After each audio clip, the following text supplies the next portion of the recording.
والعاقبة للمتقين ولا عدوان إلا على الظالمين وأشهد أن لا إله إلا الله وحده لا شريك له ولي الصالحين وأشهد أن محمدا عبده ورسوله وصفيه من خلقه وخليله سيد الأولين والآخرين اللهم صل عليه وعلى آله وصحبه ومن اتبعهم بإحسان إلى يوم الدين أما بعد. Mes chers frères et sœurs, le thème de cette khutbah avec l'aide d'Allah Tabaraka wa Ta'ala est après la difficulté vient la facilité. Après la difficulté vient la facilité. On vit une période où de plus en plus les gens tombent dans le désespoir. On vit une période où les épreuves s'intensifient sur notre communauté.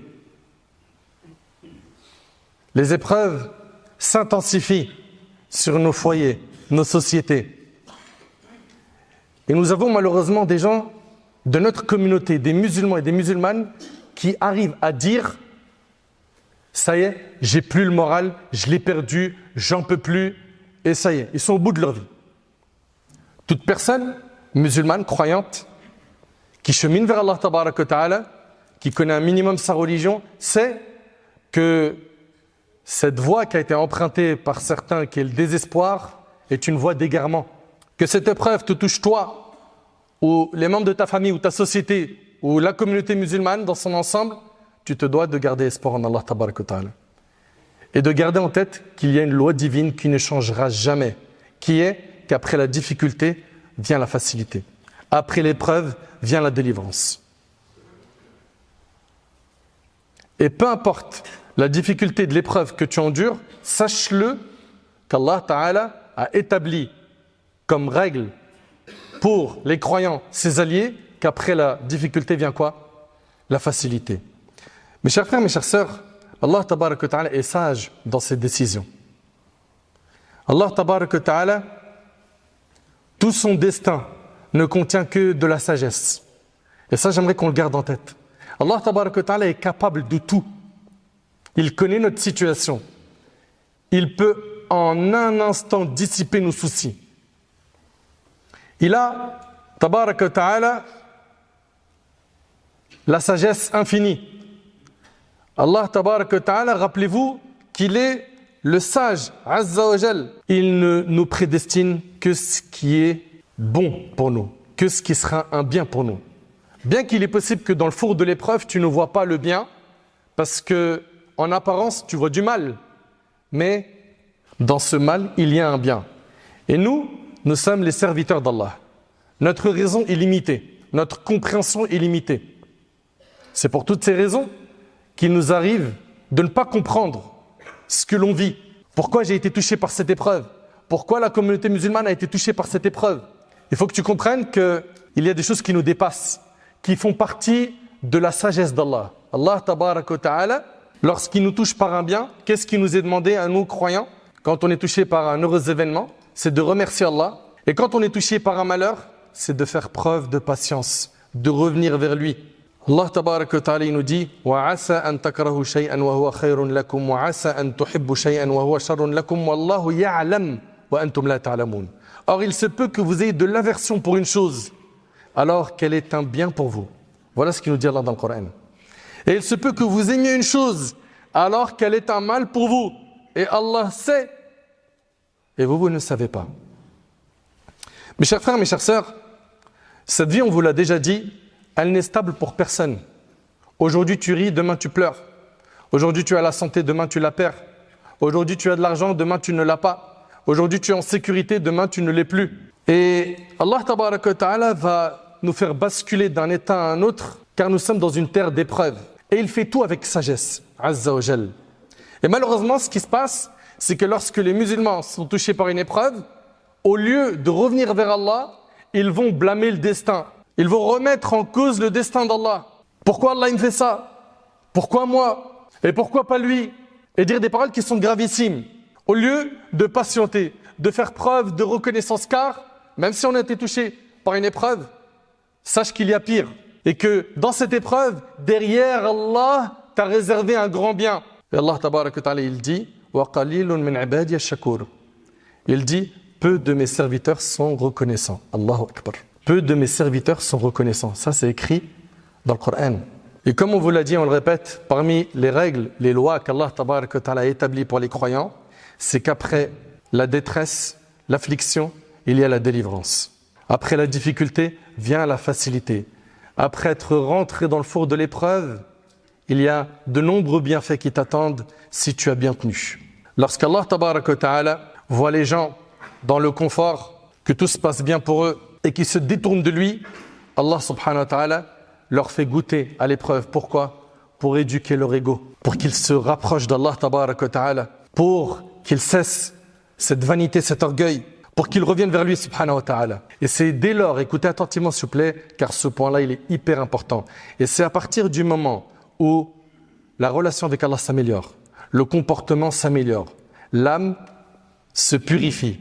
C'est à partir du moment où on montre à Allah Tabarak wa Ta'ala qu'on dépend de lui, que nous sommes les pauvres et qu'il est le riche par excellence. C'est dès lors que tu fais preuve d'humilité et que tu montres ta petitesse face à la grandeur d'Allah Tabarak wa Ta'ala, que avec les doigts et tes efforts, Allah Tabarak wa Ta'ala fait descendre la délivrance. Comprenez bien que si on veut qu'aujourd'hui Allah Tabarak wa Ta'ala il fasse disparaître les problèmes qui nous touchent, nous n'avons pas d'autre choix que d'améliorer notre relation avec lui. Et on en a déjà parlé plus d'une fois sur ce minbar. Est-ce qu'on est exemplaire dans notre pratique religieuse? Wallahi, je parle pour moi, je ne le suis pas. Et je le jure par Allah, ce n'est pas de la fausse modestie. Chacun il se connaît. On n'est pas exemplaire dans l'accomplissement des actes obligatoires, dans le fait de délaisser les interdits, dans le fait de multiplier les œuvres surrogatoires, le fait de baliser son temps en faisant que ce qui plaît à Allah subhanahu wa ta'ala. On est de cela, nous. On ne peut pas être honnête avec nous-mêmes. On veut le secours et la délivrance sans sacrifice, sans effort. Si on veut la délivrance pour nous, pour la Ummah, on doit commencer par se réformer soi-même. Il y a plein de gens qui ne comprennent pas que ce qu'on paye à l'échelle de la Ummah, il est possible que ce soit à cause de moi, à cause de toi. Mais ça, on ne veut pas l'entendre. Mais Allah Tabarak wa Ta'ala a fait en sorte, Azza wa Jal, par sa sagesse, que lorsque l'épreuve s'intensifie, les croyants, les alliés d'Allah, ont le droit à quoi? À la délivrance. Tôt ou tard, la délivrance, elle vient. Surtout quand l'épreuve commence à devenir trop dure à supporter, cela est un signe que la délivrance est proche. Et pourquoi est-ce qu'Allah Tabarak wa Ta'ala les délivre quand ça s'intensifie? Pour pas que ses serviteurs tombent dans le désespoir. Qu'ils tombent dans le désespoir et qu'ils renient leur foi. Qu'ils s'écartent du chemin d'Allah Tabarak wa Ta'ala. Allah Tabarak wa Ta'ala il dit « Sayaj'alu Allahu ba'da usrin yusra » Allah fera succéder l'aisance à la gêne. Et Allah Tabarak wa Ta'ala a dit « Fa inna ma'al usri yusra » Inna ma'al usri yusra. La difficulté s'accompagne toujours d'une facilité. Oui, la difficulté s'accompagne toujours d'une facilité. Ceci est la promesse d'Allah. Toute difficulté, si grande soit-elle, s'accompagne d'une facilité. Subhanallah. Et Abdullah ibn Mas'ud radiyallahu ta'ala anhu, ce noble compagnon, il a dit, si la difficulté était dans un trou, la facilité l'aurait suivi jusqu'à y entrer et la faire sortir de celui-ci. Et il a dit, ibn Mas'ud radiyallahu anhu, et il a dit par la suite, une difficulté ne peut pas avoir le dessus sur deux facilités. Donc comprends, mon frère ainsi que toi, ma sœur, que toute difficulté, toute épreuve qui va toucher le croyant sera suivie par une délivrance, par une facilité. Et toute personne qui sait cela ne tombera pas dans le désespoir. Ne tombera pas dans le désespoir. Wallahi al-azim, il n'y a pas très longtemps, j'ai reçu des messages, ça y est, j'ai plus le moral, genre, je suis éteint, je suis anéanti. Tu n'as pas le droit de dire ça. Tu n'as pas le droit de dire ça. Pourquoi? Parce qu'Allah Tabarak wa Ta'ala dans le Coran, il nous a relaté les histoires des prophètes. Pourquoi? Pour qu'on tire des leçons de leur vie. Allah Ta'ala il dit Ulaika alladhina hada Allah fabihudahu muqtadih. Voilà ceux qu'Allah a guidés en parlant des prophètes, suis donc leur guidés. Donc les prophètes sont nos modèles. Et en regardant comment ils se sont comportés, on grandit dans notre spiritualité, dans notre compréhension de la religion. Aujourd'hui, malheureusement, il y a des musulmans et des musulmanes qui pensent que la délivrance va venir par tel personnage ou tel peuple ou tel groupe. La délivrance vient d'Allah Tabarak wa Ta'ala. N'attache ton cœur qu'à Allah. N'attache ton cœur qu'à Allah Tabarak wa Ta'ala. Le prophète alayhi salatu wassalam a dit l'affliction s'accompagne d'une délivrance et la difficulté s'accompagne d'une facilité rapportée par l'imam al-Hakim. Donc comprenez mes chers frères et mes chères sœurs, que lorsque l'épreuve s'intensifie, c'est que la délivrance est proche. Bi'idhnillahi tabaraka wa ta'ala. Regardez Allah tabaraka wa ta'ala, qu'est-ce qu'il nous dit dans Sourate Al-Baqarah, dans le verset 214. Massathumul ba'sa'u wad-dharra'u wa zulzilu hatta yaqula ar-rasulu walladhina amanu ma'ah mata nasrullah ala inna nasrallahi qarib. Ils endurèrent misère et maladie et furent ébranlés. Allah tabaraka wa ta'ala, il parle du prophète sallam et des compagnons. Au point que le messager et ceux qui croyaient avec lui dirent: à quand le secours d'Allah? Certes, le secours d'Allah est toujours proche. Et ici, à quand le secours d'Allah? C'est une invocation et un empressement à voir la victoire, non une forme de doute. Ne pensez jamais que le prophète alayhi salatu wassalam a douté un seul instant du secours d'Allah tabaraka wa ta'ala. Allah ta'ala il dit: hatta idha stay'asa ar-rusulu wa dhannu annahum qad kudhibu ja'ahum nasruna fanujjiya man nasha wa la yuraddu ba'suna 'anil qawmil mujrimin, jusqu'à ce que les messagers aient désespéré et pensé qu'ils ont été démentis. Attention, vous avez vu le verset, il nous dit quoi? Jusqu'à ce que les messagers aient désespéré. Est-ce que vous pensez que les messagers ont désespéré d'avoir le soutien d'Allah? Impossible. Ils avaient tous un yaqin, une certitude, un tawakkul, une confiance en Allah, en acier. Mais ici, ils ont désespéré de quoi? Il y a deux avis sur ce sujet dans le tafsir d'Ibn al-Jawzi. Le premier, c'est l'opinion d'Ibn Abbas, c'est qu'ils ont désespéré voir leur peuple croire en eux. Et la deuxième opinion, c'est qu'ils ont désespéré voir leur peuple châtié. Donc, ne comprenez pas que les prophètes ont désespéré d'avoir le soutien d'Allah. Ici, Allah Ta'ala dit: jusqu'à ce que les messagers aient désespéré et pensé qu'ils ont été démentis, leur est venu notre secours.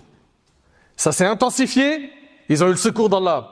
Nous sauvions qui nous voulions et rien ne saurait détourner notre châtiment de ceux qui se rendent coupables de kufr. Le prophète Yusuf alayhi salam, on médite un petit peu sur quelques instants de sa biographie. Il a été envié par ses frères, n'est-ce pas? Ils étaient jaloux de lui. Puis après, ses frères l'ont jeté dans un puits. Puis après, il a été récupéré, il a été vendu en tant qu'esclave. Vous voyez les épreuves?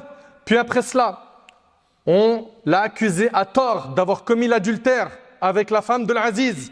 Puis après cela, il a été emprisonné.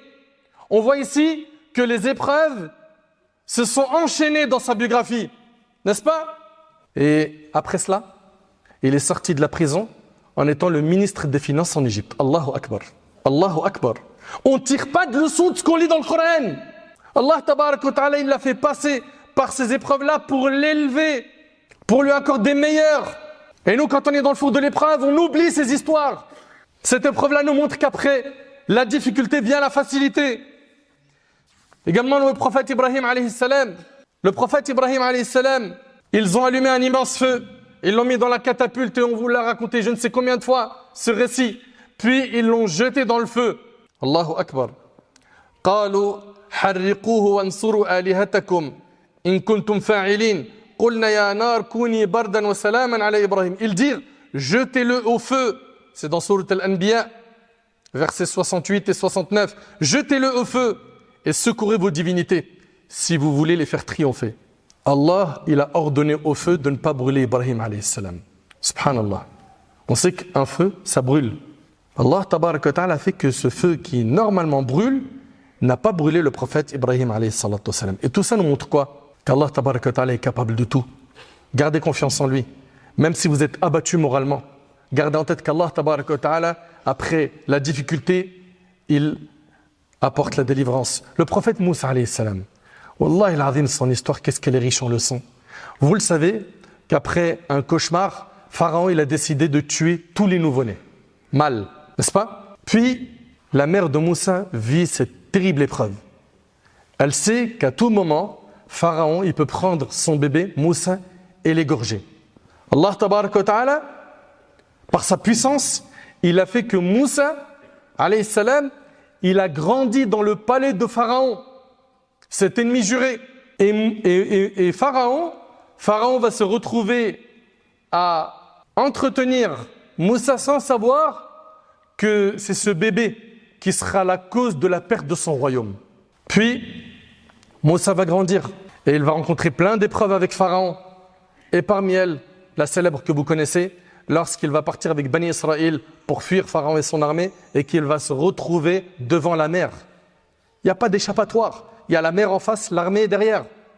Et Allah Ta'ala il dit فَأَوْحَيْنَا إِلَى مُوسَى أَنِ اضْرِبْ بِعَصَاكَ الْبَحْرَ فانفلق فكان كل فرق كالطود العظيم وأزلفنا ثم الآخرين وأنجينا موسى ومن معه أجمعين ثم أغرقنا الآخرين. Nous inspirâmes alors à Moussa, frappe la mer de ton bâton. Elle se fendit alors, elle a laissé 12 chemins. Subhanallah, 12 chemins, et l'eau de la mer, elle s'est élevée et on aurait dit des montagnes. Frappe la mer de ton bâton, elle se fendit alors, laissant apparaître plusieurs chemins. Chacun de leurs bords semblables au versant d'une immense montagne. Nous fîmes approcher Pharaon et son peuple jusqu'à ce qu'ils pénétrèrent au milieu des flots. Nous sauvâmes Moïse et tous ceux qui l'accompagnaient, puis nous engloutîmes les autres. Subhanallah.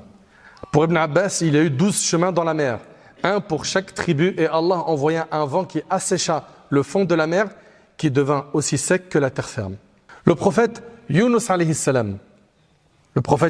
salam, après le tirage au sort qu'il a eu sur le bateau, il se retrouve dans la mer, dans le ventre d'un poisson. Allah tabaraka wa ta'ala, par sa puissance, il a ordonné à ce poisson de ne pas faire une égratignure au prophète Yunus alayhi salam. Puis il va être recraché par la suite et il va s'en sortir en étant sain et sauf. Et on vous l'a déjà dit, il va se retrouver dans les ténèbres de la mer, les ténèbres de la nuit, les ténèbres du ventre du poisson. Mais ce qu'on oublie, c'est quoi? C'est que si Allah est avec toi, tu as tout. Mais si Allah n'est pas avec toi, tu as tout perdu. Et dans le hadith d'Ibn Abbas, le prophète alayhi salatu wassalam a dit, sache que si toute l'humanité se réunissait pour te faire un bien qu'Allah n'a pas écrit, il n'y parviendrait pas. Et si toute l'humanité se réunissait pour te faire un mal qu'Allah n'a pas écrit, il n'y parviendrait pas. Donc garde en tête que c'est Allah tabaraka wa ta'ala qui contrôle son royaume. C'est lui qui contrôle tout ce qui se passe et il a une sagesse dans toute chose et qu'après la difficulté vient la facilité. Et c'est avec cette dernière histoire que je vais terminer. La bataille des coalisés en l'an 5 de l'Hégire. Une bataille qui est vraiment impressionnante. Quraysh s'est allié à Ghatafan et ils se sont, ils se sont décidés à attaquer Médine avec une armée que les Arabes n'ont pas connue d'égal à l'époque, 10 000 hommes. 10 000 hommes. Puis il va y avoir un ennemi de l'intérieur qui est Bani Quraïda. Il va y avoir donc cette alliance entre Bani Quraïda. Bani Quraïda vont tenter donc de semer le trouble à Médine. Ils sont de l'intérieur et on a de l'extérieur Quraysh et Ghatafan. Et ils vont être encerclés. La ville de Médine va être encerclée. Et l'épreuve va s'intensifier. Et Allah nous relate ces faits dans le Coran. إذ جاءوكم من فوقكم ومن أسفل منكم وإذ زاغت الأبصار وبلغت القلوب الحناجر وتظنون بالله الظنون هنالك ابتلي المؤمنون وزلزلوا زلزالا شديدا. Lorsqu'ils vous assaillirent en amont et en aval de la vallée, ils sont venus de tous côtés, que vous regardiez de tous côtés, effrayés, et que vous aviez au sujet d'Allah toutes sortes de pensées. Certains pensèrent qu'Allah n'allait pas secourir sa religion et réaliser sa parole. Les croyants furent alors éprouvés et durement ébranlés. Voilà ce que nous dit Allah tabaraka wa ta'ala. Ensuite, Allah ta'ala a amené la délivrance. وَرَدَّ اللَّهُ الَّذِينَ كَفَرُوا بِغَيْظِهِمْ لَمْ يَنَالُوا خَيْرًا وَكَفَى اللَّهُ الْمُؤْمِنِينَ الْقِتَالَ وَكَانَ اللَّهُ قَوِيًّا عَزِيزًا. Allah a repoussé les infidèles avec leur rage, sans qu'ils n'aient obtenu aucun bien. Allah a épargné aux croyants le combat. Allah est fort et puissant. Pour la bataille de Hunayn, pareil. La peur a rempli le cœur des croyants. Allah Ta'ala nous dit وَضَاقَتْ عَلَيْكُمُ الْأَرْضُ بِمَا رَحُبَتْ ثُمَّ وَلَّيْتُمْ مُدْبِرِينَ. La terre, malgré son étendue, vous sembla en ce jour bien étroite, si bien que vous aviez fui en tournant le dos. La suite ثُمَّ أَنزَلَ اللَّهُ سَكِينَتَهُ عَلَى رَسُولِهِ وَعَلَى الْمُؤْمِنِينَ وَأَنزَلَ جُنُودًا لَمْ تَرَوْهَا وَعَذَّبَ الَّذِينَ كَفَرُوا وَذَلِكَ جَزَاءُ الْكَافِرِينَ. Puis Allah fit descendre sa quiétude sur son messager et sur les croyants, ainsi que des armées d'anges invisibles. Oui, comme vous le savez, Allah tabaraka wa ta'ala, il les a soutenus par les anges, il les a soutenus par le vent, comme dans la bataille des coalisés. Puis Allah fit descendre sa quiétude sur son messager et sur les croyants, ainsi que des armées invisibles à vos yeux. Et il châtia les infidèles, telle est la rétribution des infidèles. Mes chers frères, mes chères sœurs, comprenez, et c'est le mot de la fin, qu'après la difficulté vient la facilité. Lorsque l'épreuve devient intense, il faut que vous compreniez qu'Allah tabaraka wa ta'ala, parmi ses règles, c'est qu'il secourt les croyants, ses alliés. Vous avez entendu, il secourt qui? Les croyants, ses alliés. Soyons de vrais croyants. Soyons des alliés d'Allah tabaraka wa ta'ala. Les alliés, c'est qui? C'est qui? Al-awliya. Allah ta'ala il dit Ala inna awliya Allahi la khawfun alayhim wa lahum yahzanun alladhina amanu wa kanu yattaqun. Allah ta'ala il dit les alliés d'Allah, ils n'auront à subir ni crainte. La khawfun alayhim wa lahum yahzanun. Et ils n'ont pas à s'attrister. Et il les décrit, les alliés d'Allah, dans le Coran. Allah il dit c'est ceux qui ont cru et qui ont été pieux. Sois donc un croyant pieux pour avoir le soutien d'Allah tabaraka wa ta'ala, pour qu'Allah tabaraka wa ta'ala soutienne la communauté musulmane, pour qu'Allah nous délivre de nos problèmes. Tu veux savoir par où commencer? Commence par être ce vrai croyant pieux. Mets en pratique ta religion comme il le faut.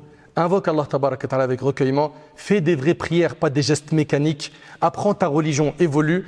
Apprends le Coran, comprends-le, médite-le, mets-le en pratique. Fais le nécessaire pour que ton bagage religieux ne reste pas le même. C'est pas normal que jusqu'à maintenant, on a des gens, ils sont sur leurs acquis depuis qu'ils sont petits et n'importe quelle question religieuse, ils sont toujours là à dire « de toute façon, t'inquiète, j'ai un contact ». Mais jusqu'à quand cette ignorance? Et c'est avec cette science qu'on va pouvoir s'élever. Pourquoi? Parce qu'avec la science, la piété commence à prendre forme dans le cœur. Plus tu apprends à connaître Allah, mieux tu l'adores, mieux tu pratiques ta religion. J'implore Allah tabaraka wa ta'ala de dissiper nos soucis. J'implore Allah tabaraka wa ta'ala de faire qu'après la difficulté que vit la Ummah, vienne la facilité. J'implore Allah tabaraka wa ta'ala de nous accorder la patience face aux nombreuses épreuves que nous vivons, surtout celles de la Ummah. J'implore Allah tabaraka wa ta'ala de nous accorder la clairvoyance, de nous accorder la piété, la sincérité, la véracité dans les paroles et dans les actions.